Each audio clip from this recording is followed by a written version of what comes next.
Di trú Đào Nguyễn là một trong những công ty di trú uy tín hàng đầu tại Úc, có thể giúp khách hàng giải quyết những khó khăn về việc định cư tại Úc liên quan đến di trú, từ các vấn đề đơn giản nhất cho đến những tình huống visa phức tạp nhất. Với trình độ chuyên môn cao, kỹ năng làm việc hiện đại và luôn cập nhật luật di trú một cách nhanh nhất, Di trú Đào Nguyễn sẽ tư vấn cho khách hàng một cách rõ ràng, cung cấp đầy đủ thông tin, hỗ trợ nhiệt tình trong quá trình xin visa của mọi khách hàng. Di trú Đào Nguyễn cung cấp các dịch vụ chủ lực bao gồm kháng cáo tòa phúc thẩm khi visa bị từ chối, visa diện hôn nhân, đính hôn và kết hôn, bảo lãnh hôn nhân đồng giới, visa cha mẹ, con cái và visa lao động. Trong đó, tỷ lệ xin visa thành công lên đến 99%. Muốn biết thêm chi tiết, xin vui lòng liên lạc Di trú Đào Nguyễn qua số 02 8764 0518.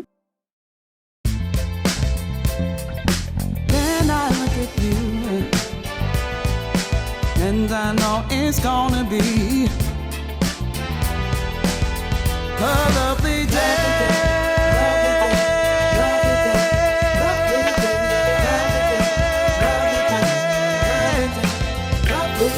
Đồng bào Úc, chúng ta sắp đạt đến rồi. Hãy đặt cuộc hẹn chích vaccine của bạn tại trang mạng australia.gov.au, được chính phủ Úc tại Canberra ủy quyền.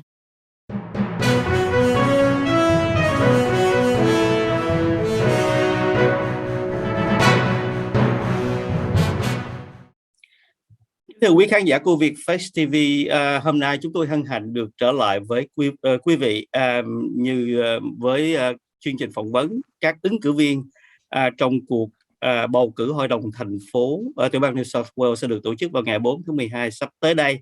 Hôm nay chúng tôi rất hân hạnh được tiếp đón ứng cử viên ghế thị trưởng Hội đồng thành phố FAIRFIELD, đó là ông George Basa, và luật sư Võ Trí Dũng sẽ là một ứng cử viên nghị viên Hội đồng thành phố. Today I'm very happy to be inviting or to be talking to George Basa, our mayor candidate for Fairfield, and also luật sư Võ Trí Dũng, là tất cả một khuôn mặt khá quen thuộc đối với cộng đồng người Việt chúng ta. First, welcome to Vietface TV, George, and xin trân trọng kính chào luật sư Võ Trí Dũng. Thank you, Mr. ĐઉપયોNG. I'm very happy to be on your TV, Vietface TV, and also excited to meet your viewers and listeners. Hopefully I can give them some more brief explanation about myself and what I'm planning to do as a Labour mayoral candidate if I get elected for the mayoral ship, and how I'm going to help the community achieve more. Thank you. In the next few years. Just say hi to lawyer THANH and Labour mayoral candidate for Fairfield City Council George Basa. Kính thưa quý vị, kính thưa anh luật sư Nguyễn Văn Thân cũng như là George Basa, ứng cử viên của ứng cử viên thị trưởng Hội đồng thành phố Fairfield, và quý vị khán thính giả của Vietface TV Australia. Kính thưa quý vị, có lẽ ông George Basa cũng không phải là một khuôn mặt gần gũi và quen thuộc, đặc biệt là đối với sinh hoạt của cộng đồng chúng ta. Thì cái câu hỏi đầu tiên mà chúng tôi sẽ đặt ra với ổng là xin ổng cho biết một vài điểm về bản thân sinh hoạt, quá trình sinh hoạt của ổng và những cái mối quan hệ gì mà ổng có với cư dân ở Hội đồng thành phố Fairfield. To George, I think the impression is that you haven't been seen that much in our community activities. Perhaps if you wouldn't mind to tell us a little bit about yourself, what have you been doing? Have you been doing any work that relates to the local community in Fairfield? And why are you running for mayoral position this time around? Thank you, sir. And I just want to brief on myself. I'm a migrant from overseas. I came here when I was 16. Like all the rest of us, we came here looking for a better life. I was only 16. I came with my family, actually my mom, because I lost my dad when I was 6 years old.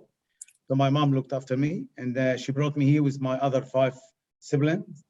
And I went to university, got educated, and got my civil structural engineering degree and I worked in engineering for a long time before I start working with politicians in the local area. But before that, I was working with the community for a long time. I was in a non-for-profit organization. I was the president for the Lions Club and also the president on the Catholic chair of the Catholic Church of Saint Rita in Mount Pritchard. And also now at the moment, I am also a member of the Australian Man Cave group, which is works with the awareness, make more awareness for people, especially men, suicide, because the suicide rate is very high, especially for men. In this situation, even worse.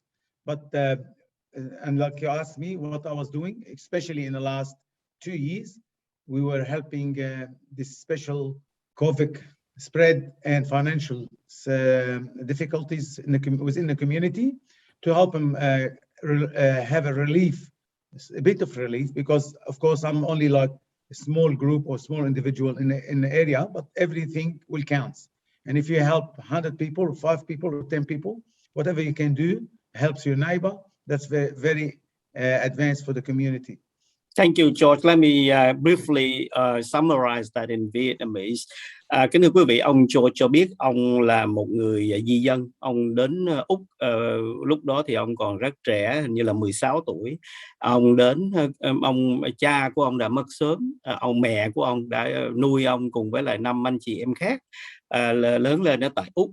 Và nói về vấn đề sinh hoạt với cộng đồng ở địa phương, thì trước đây thì ông cũng đã có từng sinh hoạt với một nhà thờ ở Mount Pritchard, và bản thân ông là một người kỹ sư civil engineering, một cái người kỹ sư về đường xá. Rồi trong thời gian gần đây thì ông làm việc giúp đỡ, đặc biệt là đối với những giới đàn ông mà mang bệnh trầm cảm. Ông làm việc trong cái lĩnh vực y tế. Và ông cũng đã có những cái sinh hoạt khác liên quan đến giúp đỡ những cái người mà gọi là disadvantage trong xã hội. Đó là một vài điểm tóm tắt, thì chúng tôi sẽ trở lại với ông, có lẽ còn thêm một vài điểm khác mà ông còn muốn trình bày. Tuy nhiên thì bây giờ chúng tôi xin được đặt câu hỏi với luật sư Võ Trí Dũng. Thì xin ông cho biết lần này ông đứng ra, luật sư Võ Trí Dũng đứng ra tranh cử hội đồng thành phố, có lẽ đây là lần đầu tiên. Lý do tại sao? Và xin luật sư Võ Trí Dũng cho biết cái có nghĩa là cái cảm tưởng của mình khi mà lần đầu tiên đại diện cho đảng Lao động cùng đứng ra tranh cử trong cái khu vực hội đồng thành phố Fairfield ở đây. Thì chúng tôi thì cũng đã tham gia vào đảng Labour Party cách đây bắt đầu là 2009-2010 thì cũng mười mấy năm rồi. Thì trong thời gian trước đây thì chúng tôi luôn ủng hộ anh Trần Huy để mà anh run vậy đó, và đảng Lao động thì cũng involve vấn đề như là campaign federal hoặc là state hoặc là local election nha. This time từ lần này thì chúng tôi cũng may mắn được là endorsement là bên head office, họ đã cho chúng tôi nằm trong cái ticket của ông George Basha. Hiện tại thì ứng cử thị trưởng của hội thành phố Fairfield, thì cũng như là ông ta là ứng cử viên của bên Parks. Tại hiện tại Fairfield Council trước đây nó có 3 vùng, bây giờ thì nó có 2 vùng. Một vùng nó gọi là Fairfield và Kenleyville, Fairfield Capreville, một bên là Parks. Thì một bên Parks này là đa số những cái nơi mà có cái tên mà sau đó là Parks, giống như là St John's Park, Bosley Park, Weatherall, gì đó, Weather Park vân gì đó. Thì từ coi như là cái đường Humphreys của Kenley Heights xuống đó là Parks, và từ Humphreys và Kenley Heights trở lên đó là Parks, và trở xuống đó là như là Cabramatta, Fairfield, Fairfield West, Cabramatta, vân Lanesville, Kenleyville, Kenley Heights là vùng Fairfield và Fairfield và Cabramatta. Thì lần này chúng tôi đã sinh hoạt như quý vị cũng biết với cộng đồng người Việt tự do New South Wales. Chúng tôi đã làm tối đa chủ tịch 2 nhiệm kỳ New South Wales cũng như là liên bang. Tôi đã làm tối đa là 2 nhiệm kỳ, và chúng tôi cũng sinh hoạt với lao động lâu rồi. Thành ra lần này chúng tôi cũng muốn tham gia vào chính trị chính mạch. Thành ra chúng tôi đã hiểu cộng đồng chúng ta và sinh hoạt cộng đồng chúng ta, và chúng tôi nghĩ là đây là thời gian để mà những người như chúng tôi, cũng thế hệ như chúng tôi phải cố gắng tham gia vào mainstream politics chính mạch.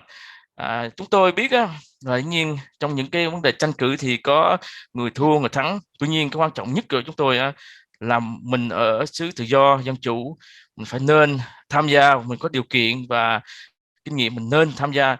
Cái sự tham gia này không phải cho cá nhân chúng tôi và cho liên danh hoặc là cho đảng chúng tôi, mà theo chúng tôi là cho thế hệ chúng tôi và thế hệ sau này. Tại thế hệ chúng tôi thấy ok, mình tham gia, mình có đủ gọi là điều kiện hoặc thời gian mình nên tham gia, thì những thế hệ chúng tôi phải cố gắng mạnh dạn và tham gia, và những con cháu mình thế hệ sau này họ họ theo mình, thì chúng tôi coi chúng tôi như là mở đường, và giống như là nhiều khi mình lót đường đi vậy đó cho thế hệ sau này. Thì chúng tôi nghĩ xa về vấn đề đó. Thì dĩ nhiên trong vấn đề tranh cử thì có người thua người thắng, nhưng đối chúng tôi nó không quan trọng. Cái quan trọng chúng tôi là chúng tôi cảm thấy thật là hạnh phúc khi mà trong một nước tự do, không phải như Việt Nam chúng ta muốn thay đổi xã hội hoặc chính trị chúng ta không có. Ở đây chúng tôi rất là hãnh diện và hạnh phúc là mình có quyền tham gia, và ở trong liên danh của ông George Pasha, hy vọng là ông cha ta sẽ đắc cử thị trưởng. Nếu ông ta đắc cử thì cơ hội chúng tôi lên nghị viên rất là cao. Tại chúng tôi là number 4, thì ông ta lên thì thường Park chúng ta sẽ có 3 ghế, và bên Fairfield và Campbell thì chúng ta sẽ có 3 ghế tùy theo coi như là người ta bầu nhiều, nhưng mà predict là nếu mà ông ta thắng thị trưởng thì cơ hội chúng tôi lên nghị viên nó cũng cao. Dạ, cảm ơn anh Thân. Cảm ơn luật sư Võ Trí Dũng. Bây giờ chúng tôi sẽ trở lại với ông George Pasha, và chúng tôi sẽ muốn đặt cái câu hỏi là những cái chính sách gì mà ông sẽ thực thi cho cư dân ở hội đồng thành phố Fairfield nếu như ông thắng cử. Back to George.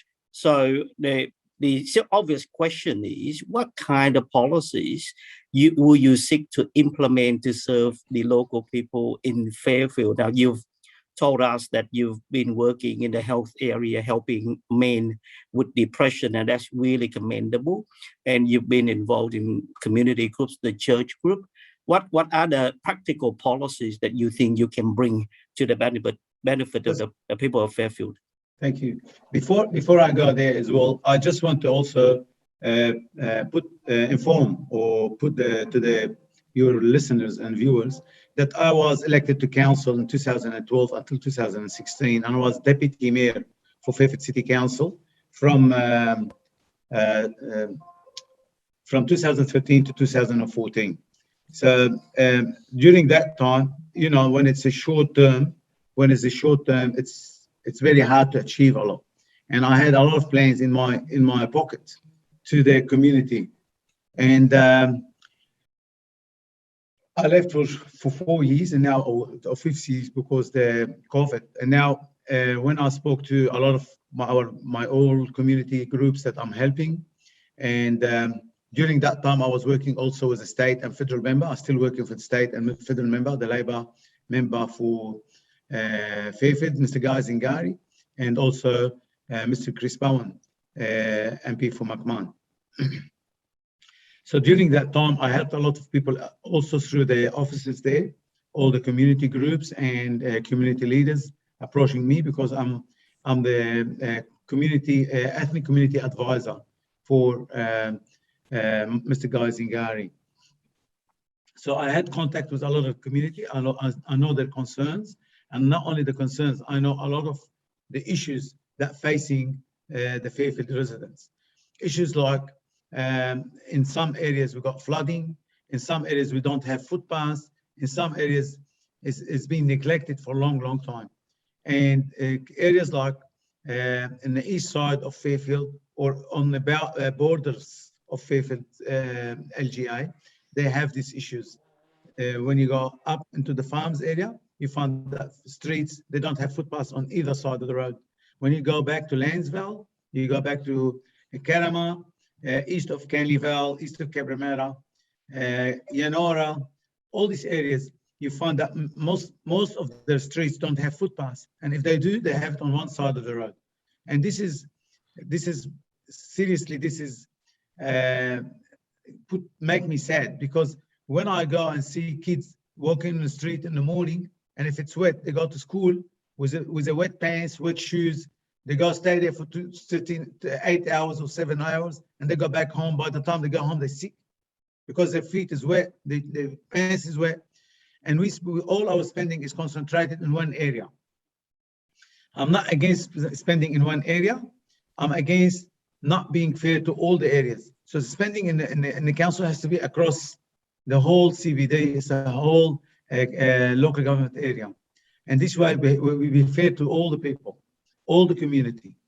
I'm concerned about high concerns about the local businesses, the small local businesses in the area. In Cabramatta and Fairfield, they're suffering from the parking issue. I know they're increasing the parking issue, but it's not enough. You know, we get people that get fined because there's not enough parking. They get fined all the time, and they're coming to us.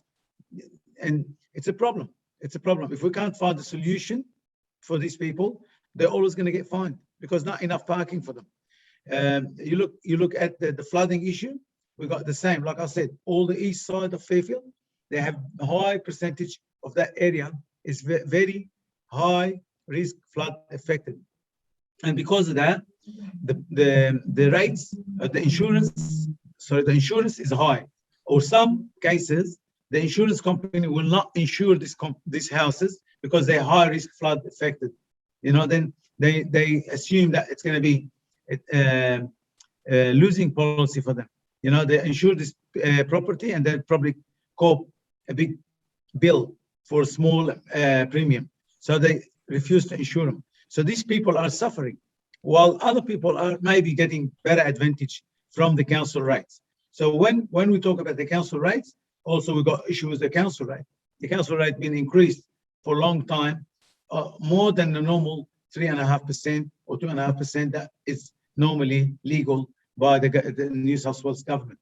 Sometimes a few years ago, they asked for an exceptional rate increase.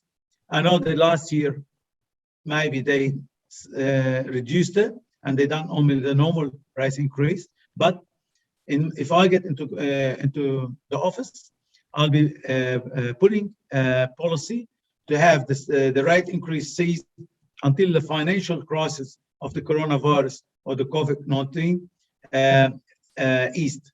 When people go back to normal, then we go to normal situation of increasing the rates every year by a little bit.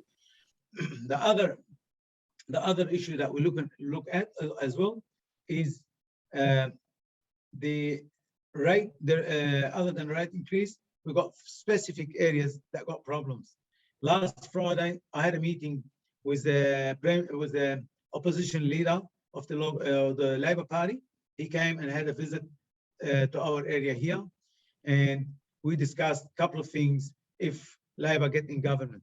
The most important one is the Black Point traffic corner or roundabout under the Cumberland Highway, and they have 64 accidents in about 3 years. That's 64 potential injury. Out of the 64 accident, 40% had injury, and more than 30% of that 40% have hospitalized injury. So that roundabout been promised for a long time to be fixed, and they spent the first stage and they put a couple of lines around, and the second stage they put some concrete inside the roundabout, which did not solve the issue. We need a solution for that roundabout. Thank you, George. Let me just briefly, sorry, there's a lot of points that you're making. Thưa quý vị, ông George nói rằng là thật ra đó thì ông không có phải xa lạ với Hội đồng thành phố Fairfield là tại vì ông đã từng làm nghị viên trong cái nhiệm kỳ 2012-2016 và cũng đã từng có một thời làm phó thị trưởng. Tuy nhiên thì sau đó thì ông đã đi làm nhân viên cho các vị dân biểu, gồm có ông dân biểu cai Zengari ở Fairfield và ông Chris Bowen ở McMahon. Và trong cái khoảng thời gian đó, khi mà làm gọi là làm nhân viên cho những cái vị dân biểu đó, thì ông cũng có cơ hội tiếp xúc với cư dân, và cũng từ những cái lời khuyến khích của họ thì ông quyết định kỳ này ra tranh cử thị trưởng hội đồng thành phố Fairfield. Những cái chính sách mà ông sẽ tập trung hay là ông sẽ nhắm tới là thứ nhất là những cái đường đi bộ an toàn cho học sinh. Hiện nay thì nó có một vài nơi học sinh phải đi bộ trên cỏ thì cũng không có được an toàn. Cái thứ hai là ông chủ trương là muốn cái nguồn lực của hội đồng thành phố sẽ được phân chia ra đồng đều chứ không có tập trung vào một nơi. Cái thứ ba là có những cái địa điểm mà nó có thể một số cư dân bị trở ngại về cái vấn đề lũ lụt, không có mua được bảo hiểm, thì ông cũng sẽ nhắm tới cái việc đó. Cái thứ tư là cái vấn đề bãi đậu xe ở như Caramata giờ phê về cái đề tài này thì chúng ta cũng đã nói chuyện nhiều lần, thì ông sẽ cố gắng để mà đáp ứng thêm, có thêm nhiều chỗ đậu xe. Cái khác nữa là cái council rate, cái tiền mà những cái người chủ nhà sở hữu bất động sản phải đóng cho hội đồng thành phố đã gia tăng nhiều trong thời gian vừa qua.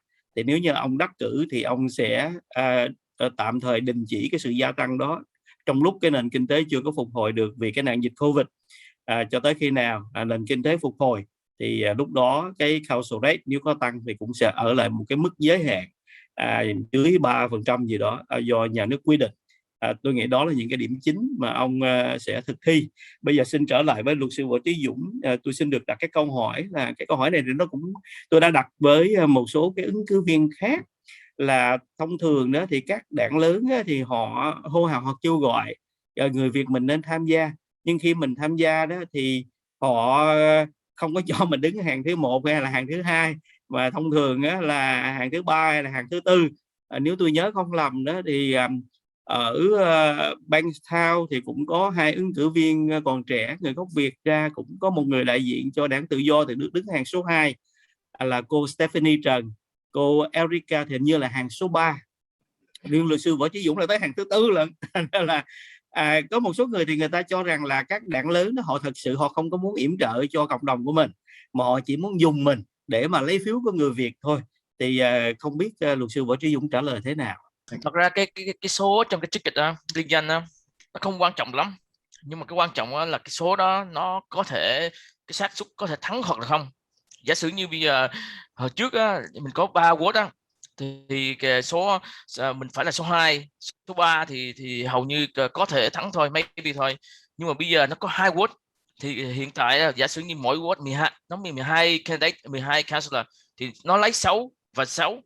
Thì bây giờ giả sử như bây giờ mình đứng thứ 3 đi, đứng thứ 4 thì Labour mà nó trên 50% thì cái ông lên thì 6 nghị viên thì người thứ 3 sẽ lên, tùy theo.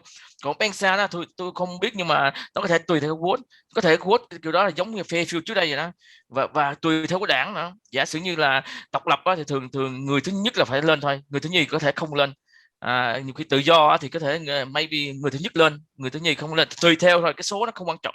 Giống như kỳ rồi chúng tôi đứng gọi là thường nghệ sĩ, cái liên danh của thường nghệ sĩ là MLC thì chúng tôi kỳ rồi đứng số 10, thì người ta nghĩ là số 10 khó thắng, đúng không khó thắng. Tuy nhiên có những năm trước đây khi mà ông Bobka hoặc là gì đó ông thắng lớn thì cái người thứ 10 và thứ 11 thắng như Barry O'Farrell cũng vậy, thắng 11 luôn, cái ghế 11 luôn. Thành ra kỳ rồi tôi có ở trên cái upper house của MC thì mình đứng thứ 10, thì nếu mà thắng lớn là thứ 10 sẽ lên, mà thứ 1 cũng lên.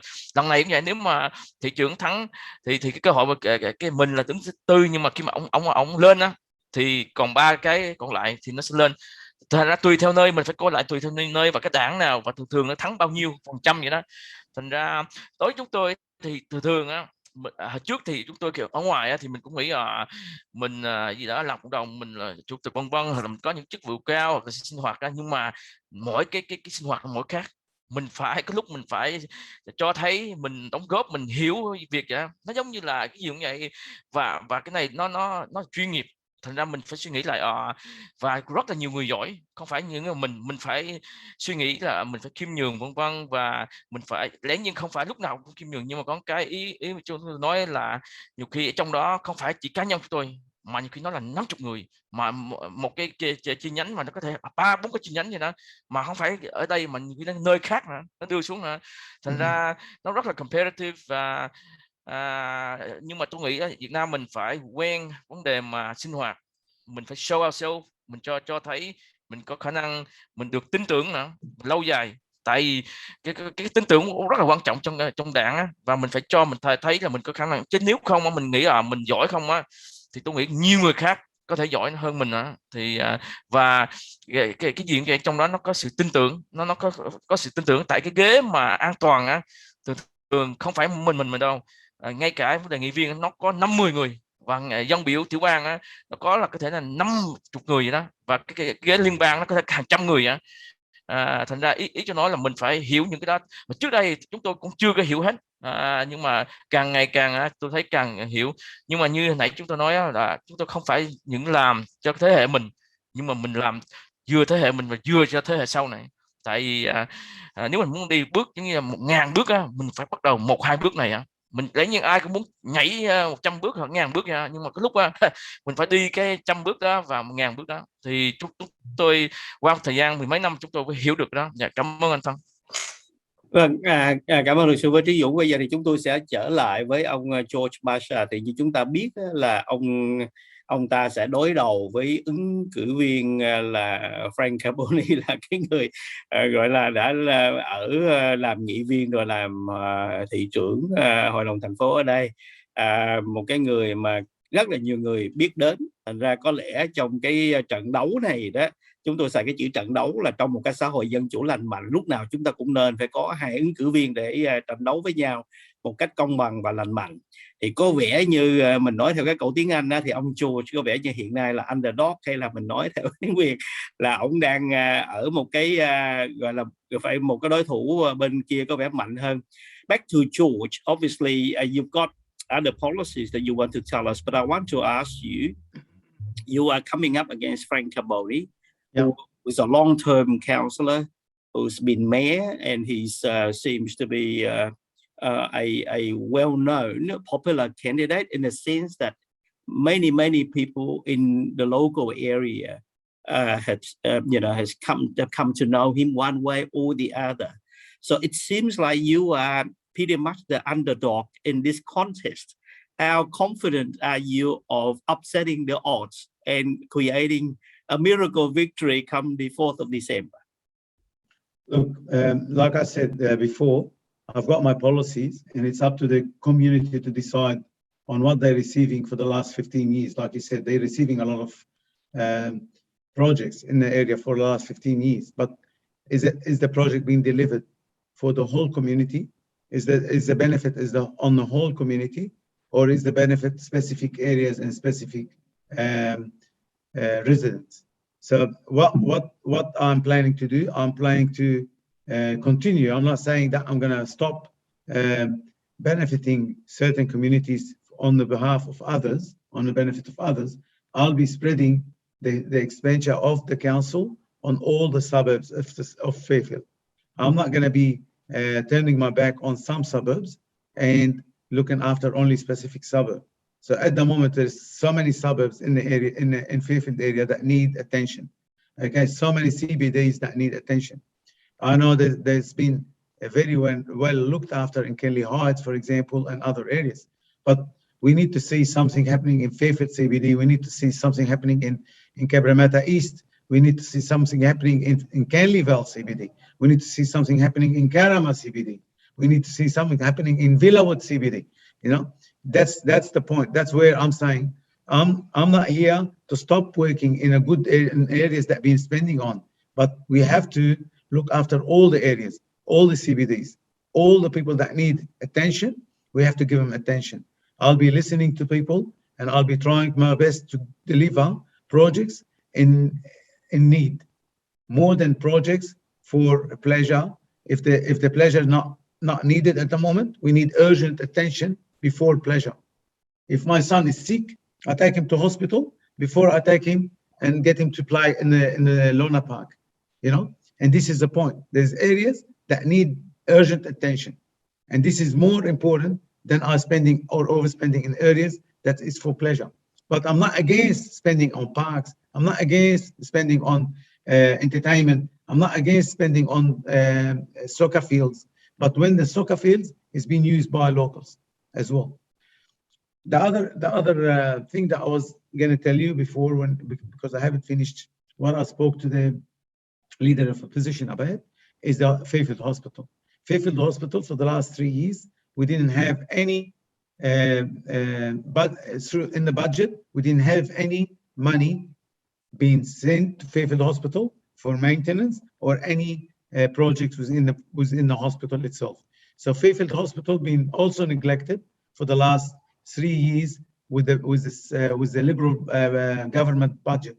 So we need more attention, more money coming into Fairfield Hospital so we can upgrade what needs to be upgraded in Fairfield Hospital.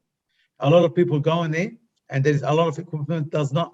The hospital doesn't have it, and we need to buy them. We need extension on the Fairfield Hospital. I called for the extension of the hallway when I was in council to have it extended, the hallway that was our emergency waiting room, which was very dangerous. Now they extended it a little bit, but not big enough. So we need proper plans for the hospital so it can serve the Fairfield residents. Talking about person popular and going on TV and going on the newspaper all the time, I understand. This is his job.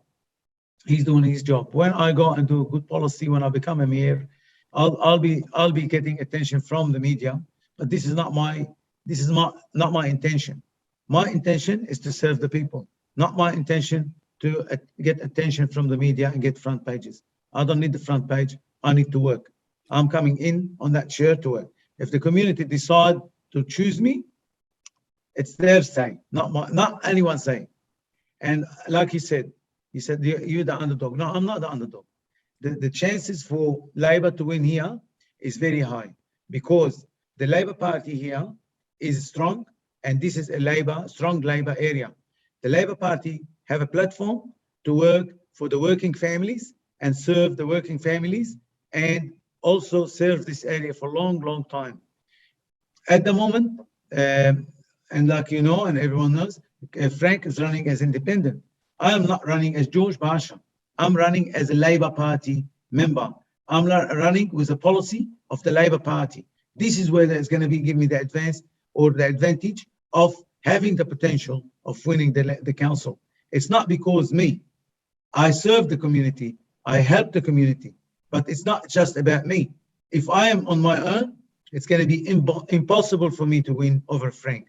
But with the Labour brand, with the Labour Party on side, with the Labour platform, all the people know Labour serve the community, serve the refugees, help the unfortunate people. And this is where my chances be stronger. This is where my chances be higher. And Thank you, George. I hope I answered your question. Okay. Yes, you have. Let me just briefly summarize that. Kính thưa quý vị, thì ông George nói rằng là ông sách của ông về cái chính sách của ông thì như ông đã có trình bày đó là nguồn lực, nguồn tài chính của hội đồng thành phố phải nên được chia đều ra, chứ không chỉ tập trung ở một vài địa điểm, chẳng hạn như chỉ là cái khu vực Kennedy Heights, mà phải được những cái khu vực khác, trung tâm thành phố khác ở Karamata, Karama, Canleyville, cũng phải Villawood cũng phải được nhắm tới. Cái điểm thứ hai là ông sẽ đặt ưu tiên cho những cái vấn đề gì cần thiết trước khi mà những cái phương tiện mà có mang tính giải trí. Dĩ nhiên những cái phương tiện mang tính giải trí cũng quan trọng, nhưng mà những cái gì mà cái nhu cầu nó là cần thiết đó, thì nó phải được ưu tiên cao hơn. Ông đưa ra một cái ví dụ là trong cái thời gian qua thì bệnh viện ở Fairfield có vẻ như cái nguồn tài chính yểm trợ của nhà nước, chính quyền tiểu bang New South Wales dưới sự cầm quyền của đảng Tự Do có vẻ như là không có được dồi dào, và hội đồng thành phố Fairfield cũng cần có những cái nỗ lực để yểm trợ cho bệnh viện Fairfield.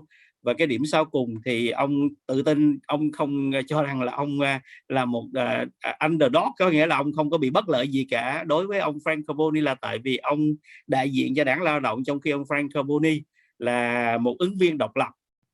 Thành ra là Đảng Lao động là một đảng lớn và có cả những cái nguyên cả một cái hệ thống, và ông sẽ đại diện cho đảng. Để dĩ nhiên giữa cá nhân một đối một thì có thể là ông sẽ bị bất lợi, nhưng mà khi mà ông đại diện cho đảng Lao động thì chưa chắc hẳn gì ông đã được một cái điểm lợi đó, và ông cho rằng cái cuộc thi đua thị trưởng thì vẫn còn có nhiều hồi gay cấn.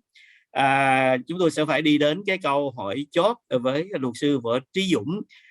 Xin luật sư Võ Trí Dũng một cách rất là vắn tắt trong vòng có thể nói trong vòng 1 phút thuyết phục cử tri, đặc biệt là cử tri đồng hương người Việt của mình cái ngày 4 tháng 12 sắp tới đây, khi họ đi bầu cử đó, thì lý do tại sao, trong vòng 1 phút xin luật sư Võ Trí Dũng cho biết lý do tại sao là họ nên bầu cho luật sư Võ Trí Dũng hay là bầu cho cái ticket, cái liên danh mà của đảng Lao động mà đứng đầu là ông George Barcia. Chúng tôi hy vọng là đồng hương chúng ta sẽ tham dự cuộc bầu cử này, hội đồng thành phố Fairfield ngày thứ Bảy, ngày 4 tháng 12 này. Lý do là nhiều người chính trị gia họ có thể hứa, họ có thể nói nhiều khi những cái chính sách rất nhiều, tuy nhiên chúng ta đồng hương chúng ta chưa thấy họ thực hành. Tuy nhiên chúng tôi hy vọng là qua thời gian làm việc quý vị lâu năm thì chúng ta có sự tin tưởng với nhau, và khi mà chúng tôi nói thì chắc chắn là chúng tôi sẽ làm. Và khi mà chúng tôi làm là không phải làm cho cá nhân chúng tôi mà cho cộng đồng, cho thế hệ sau này, như chúng tôi đã phục vụ cho cộng đồng. Và trong tương lai nếu mà có những cái vấn đề lớn hoặc gì đó thì chúng tôi sẽ sẵn sàng hợp tác với quý vị, có những cuộc họp và chúng tôi sẽ tham khảo consult với những người như là cơ quan truyền thông. Tôi sẵn sàng lên TV, radio, lại trung tâm sinh hoạt cộng đồng chúng ta, vân vân, và nói chuyện với đồng hương, hội đoàn thể như chúng tôi đã trước đây đã làm và sẽ mãi mãi làm. Thành ra tôi hy vọng là quý vị tin tưởng vào chúng tôi thì chúng tôi nói sẽ làm và sẽ cùng nhau cùng quý vị làm. Và có rất là nhiều chương trình chúng tôi và George Barcia sẽ làm, giống như là mình không phải là chỉ lo 1-2 nơi để mà có những cái publicity hoặc là báo chí đăng, mà thật sự mình sẽ lo cho đồng hương và cư dân tại Fairfield, giống như là lo những cái bão lụt tại Lansdale, hoặc là về footpath là đường đại xá đi, hoặc là những nơi khác, Bonrick hoặc là Villawood, Karma, rồi nhiều cái nơi khác mà có thể là chưa được chú ý, hoặc là parks, hoặc là những nơi mà đạp xe đạp vân vân. Tóm lại thì chúng tôi tất cả những gì quan trọng sẽ tham khảo với đồng hương, sẽ họp với những hội đoàn thể và sẵn sàng lắng nghe quý vị.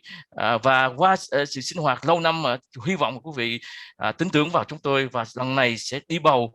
Thì nếu mà quý vị đi bầu thì nó có 2 ward, và bầu trên là line Caperville với lại Fairfield đó là bầu cho group B, và Parks là bầu cho group A ở trên line. Và thị trưởng Mayor là only George Barcia, number 1 for George Barcia là Mayor, nó có 2 ticket. Thì hy vọng là quý vị sẽ bầu. Khi mà ông lên Mayor thì chúng tôi sẽ nghị viên, và chắc chắn là chúng tôi sẽ phục vụ cho quý vị. Thua thắng chúng tôi vẫn phục vụ, nhưng mà khi mà chúng tôi là nghị viên và ông là thị trưởng thì cái quyền quyết định nó rất là nhiều, và chúng tôi sẽ làm nhiều hơn được cho quý vị đồng hương và cư dân tại Fairfield. Cảm ơn. Vâng, cảm ơn luật sư Võ Trí Dũng. Thì chúng tôi sẽ đặt cái câu hỏi tương tự như vậy đối với ông George Barcia. So George, we have to come to the last question, and in 1 minute, please tell the voters why should they be voting for you on the 4th of December as Mayor of Fairfield. Already, like I said before, Mr. Nguyen, I explained my policies. I'm going to be the listening ears for the residents, and I'm going to be trying my best to deliver for the best of the community. I'm going to work with all the councillors on council, regardless of their political party or backgrounds, and we make sure that we don't have any personal conflicts in the council to deliver the most to the council, to the community from the council. We have a short term. Please vote the right way so we can achieve best and maximum advantage for the community of Fairfield. Vote Labour, vote for me, George Barcia. Thank you. Thank you, George. Kính thưa quý vị, thì ông nói rằng là ông sẽ cố gắng, ông đã có chính sách và ông sẽ là một cái người lắng nghe cử tri, và ông sẽ cố gắng làm việc với trong một cái tinh thần trong sáng, không có những cái vấn đề xung đột quyền lợi. Thanks for joining us today. The best of luck with on the 4th of December. We've had a difficult year with the pandemic over. I'm glad that we are getting back to our normal activities, and all great to see people to come out to vote in large numbers. And whatever happens, I wish you the best with your future career. And hopefully everything will go well for you at the next coming election on the 4th of December. Thank you, George, and cảm ơn luật sư Võ Trí Dũng. Dạ, cảm ơn Thăng và cảm ơn khán thính giả của Vietface TV Australia, và hy vọng là chúng ta sẽ có nhiều dịp để mà thư chuyện cùng với lại cư dân cũng như đồng hương Việt Nam của chúng ta trong tương lai. Cảm ơn. Kính thưa quý khán thính giả, quý vị vừa theo dõi cuộc phỏng vấn của chúng tôi với ông George Basha, ứng viên thị trưởng Hội đồng thành phố Fairfield, và luật sư Võ Trí Dũng, nguyên chủ tịch cộng đồng người Việt tự do Liên bang Úc Châu và tiểu bang New South Wales, cũng là ứng viên trong cái liên danh của ông George Basha trong cuộc bầu cử Hội đồng thành phố vào ngày 4 tháng 12 sắp tới đây. Chương trình đến đây đã hết. Cảm ơn quý vị theo dõi và xin hẹn gặp lại quý vị trong những chương trình lần tới. Trân trọng cảm ơn và xin kính chào tất cả quý vị.